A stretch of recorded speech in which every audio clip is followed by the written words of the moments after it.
In this video we're talking to you about mindfulness and self-care, how to do it, when to do it and who should do it.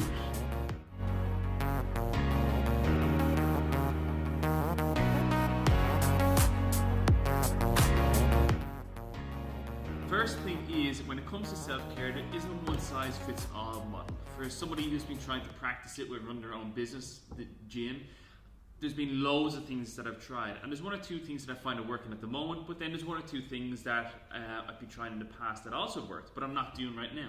So the first thing is who should do it. We should all be doing it. So again, we do training, we do physical fitness here. So functional fitness, physical fitness, strength conditioning, all those things are training, working your heart, working your muscles. But what you also have is you also need to be able to control your emotions. Emotions are quite complicated. We're not giving you advice on how to do it exactly. We're not trained in that, but we're also just highlighting that not just training, you also need to be looking after your own sleep patterns, also be capable of de-stressing, and also be mindful of the choices that you're making.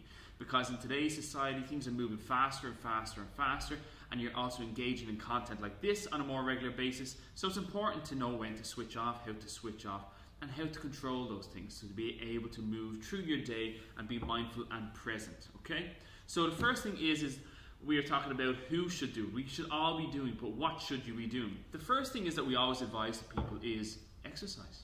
Exercising at least 30 to 60 minutes a day. Now what this for most people is different for what time you should be doing and what types of things you should be doing. But we found that doing it first thing in the morning is actually much more beneficial, especially dealing with a lot of clients that we deal with here. A lot of them are actually running their own businesses, self-employed, or they have roles that are very demanding throughout the day, and they usually have to react quite fast to different scenarios, putting out fires, so to speak.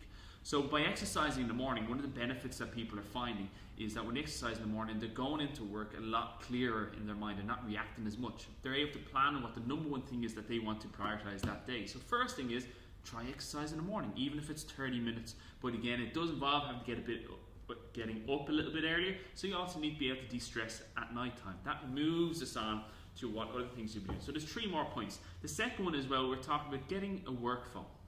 The reason we say is get a work phone is you want to be able to separate work from personal life.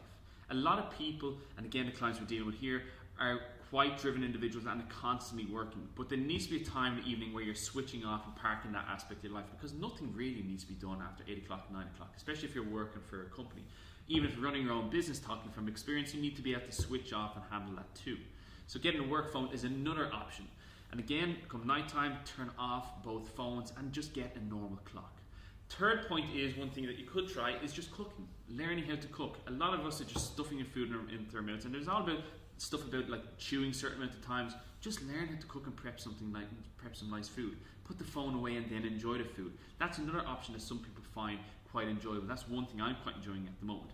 The other thing is as well, if mindfulness and doing any of these things is very, very difficult, you may need some form of counseling, may need some form of psychotherapy, whatever it is, cognitive behavioral therapy.